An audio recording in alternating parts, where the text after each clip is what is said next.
Hello everyone, welcome back to a video update of the console I've been working on getting the 3.5 inch drive to work in it.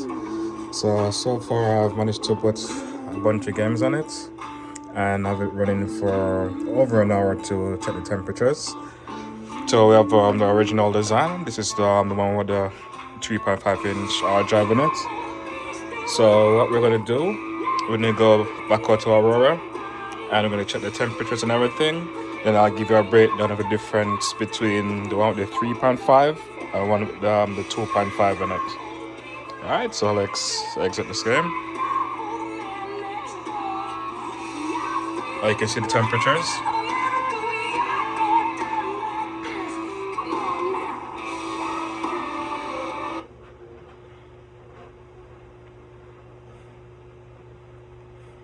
So while our is loading up, we're just gonna look at a few things that I've added and so forth.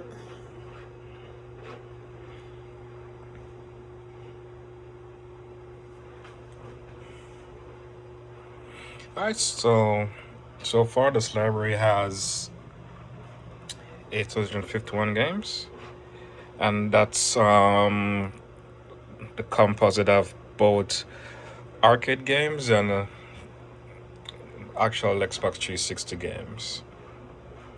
You may see duplicates. Some of the duplicates are from different region, or is sometime Aurora is just making duplicates.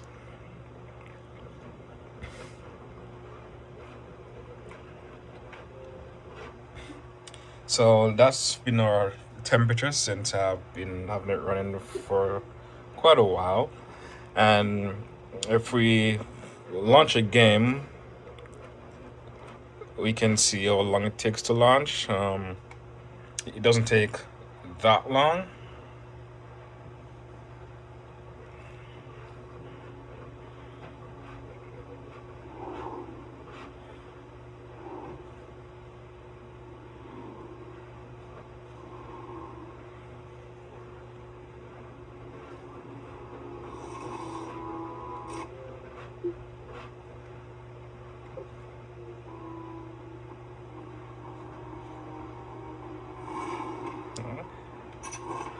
So you can see there might be a slight difference in loading time, but you won't really notice it that much.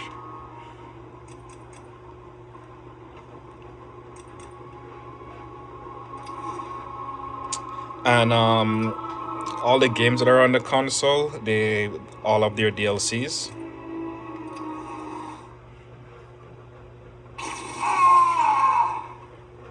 So you can see the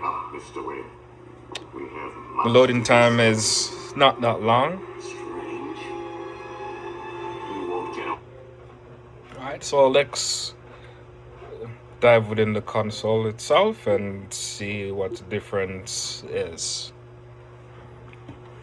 So here we have this is the design with the 2.5. So let's open that over to the side here.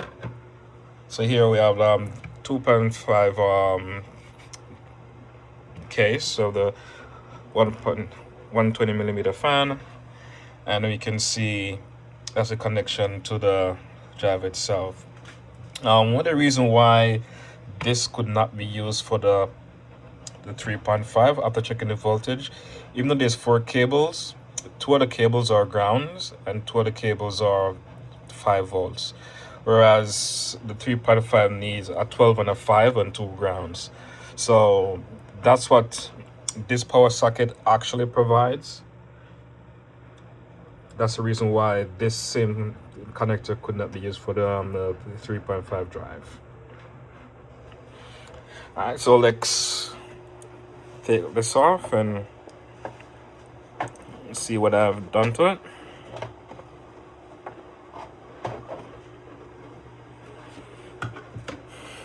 So we drop back to a 90 millimeter fan, all the way back from 120. We have our SATA. Didn't receive the small SATA cable, but everything still works. So everything is all connected up. and everything. I did do a covering for the hard drive, and this is basically just pulling it off. With the set case on, this actually stays on. And there's 2 terabyte.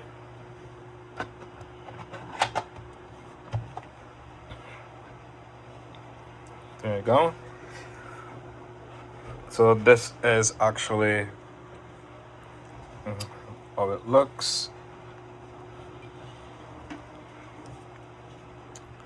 Let's drop this back on.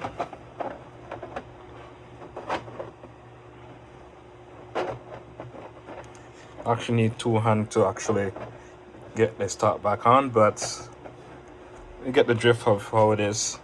So yeah, so far, the files for this upper section that holds a 90mm, but with the 3.5-inch drive on the cover, I will have that available.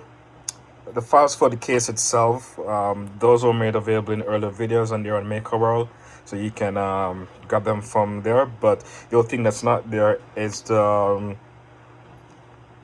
section that allows you to add the 3.5-inch drive.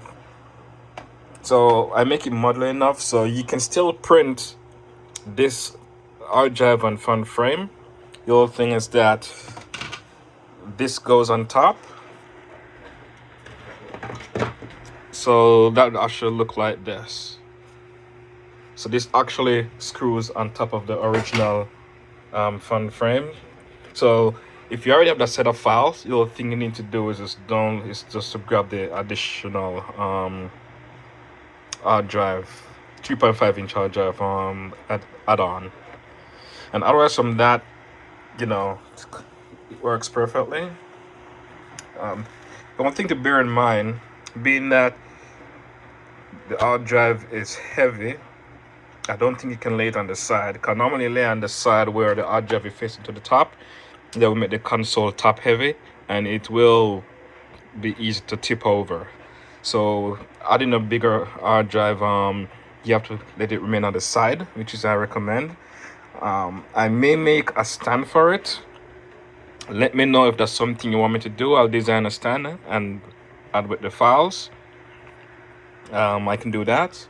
But otherwise from that, everything is all set up and ready to go. One of the things that most person was asking, I don't know if I ever mentioned it in the previous videos, this case also allows you to go into Zell mode, because this here is the eject button, so I did manage to retain that. So if I say power this off, you come on the front, and if you hit that,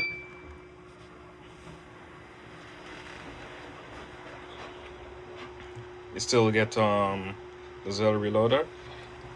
As you can see, if you go deeper, the sensor for the eject ribbon is on the opposite side, and the layer is thin enough so it will recognize a touch.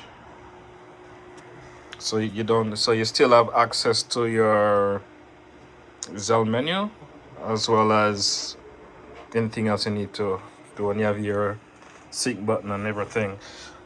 But yeah, and that's the update for now. Like and subscribe. If you have any questions or any special requests you'd like to see, just let me know. All right, thanks for watching.